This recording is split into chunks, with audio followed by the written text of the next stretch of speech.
So if you're anything like me, the winter is when you start thinking about what kind of tackle you're going to run for the following year. You start watching videos and looking through other people's stuff and seeing what was successful for them for the year.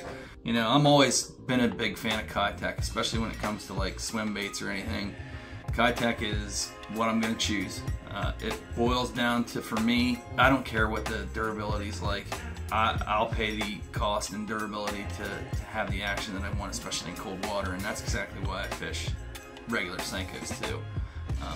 I don't really have any kind of Senkos in my lineup these days that are not Yamamoto, just because I don't have any confidence in them. So whatever I have confidence in, especially with the limited time I get to fish, I'm gonna fish the best stuff I can. I started looking at this Keitech Leech. I watched some videos on it and stuff online. And the thing that caught me about the Keitech Leech is the action that it has. And it even says right on the package, right here, it says, you know, best fished nosed hooked on a drop shot. And I thought, there's no way in hell that that's the only way you can fish that. Surely you can put it in a jig head. And in my mind, I had it, you know, coming across the bottom, much like a real leech, instead of sitting up in the top. And I'm not sure how I'm going to rig that yet, but I will figure out some way to also rig it so that it runs on the bottom, not just a drop shot. I'm hoping I don't have to run it with like a 2-3 inch, you know, dropper to get it to ride near the bottom. But I guess one of the biggest things I wanted to talk about and why I'm making this video about, most of it's going to be about this bait, is specifically because I underestimated how small this bait is. This bait is tiny. Here's my index finger next to this bait, and you can see how small it is. Now, the lengthwise, it's 3 inches, so that's not too bad, but this head area that you have to get your hook into, let me stick my pinky fingernail up there. Okay, it's half the width of my pinky nail, and it's about the same depth. So my options for rigging that, I have no idea how to figure it out. But if you're thinking about buying these, which I think they're going to be a productive bait, just know that you're probably only going to have certain rigging options for it.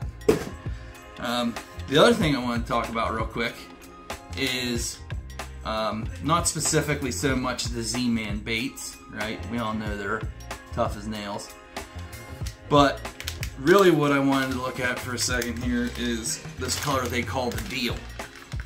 Now, the Deal online almost looks to be quite blue to me, especially on Tackle Warehouse.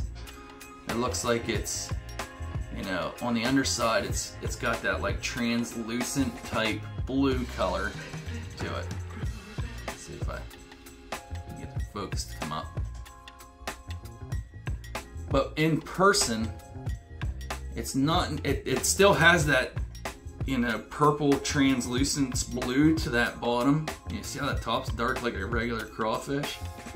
And then the bottom's that translucent color. What color this is right here is, in my mind, the same exact thing that Keitech and many other bait manufacturers call electric shad.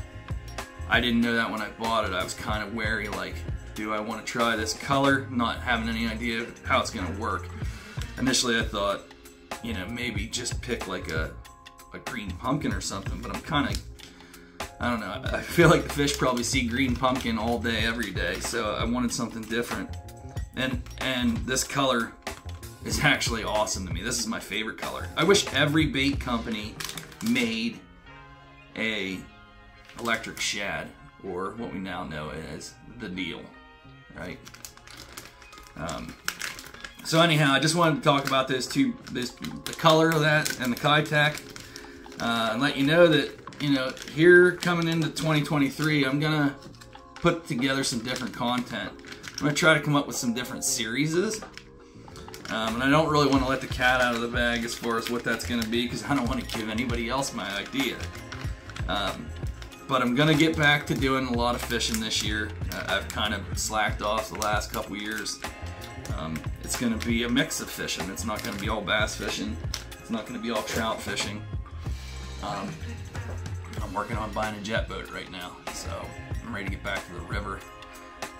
It's been a couple years since I had my boat. I sold my Skeeter, and we bought our first side-by-side, and now we're on to our second side-by-side, which you've seen in other videos. So I think it's about time to get back in the bass boat, and I'm going back to my roots. I'm going back to the tin. I'm going back this time. This will be the first jet I ever own, but I'm going to go to the jet.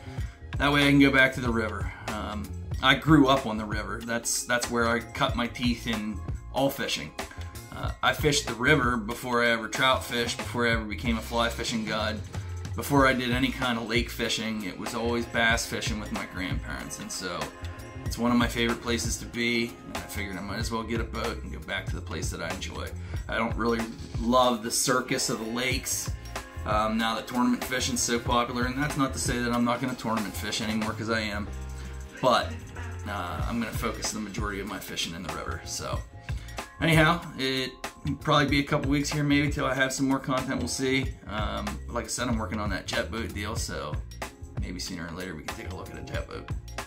Catch you later.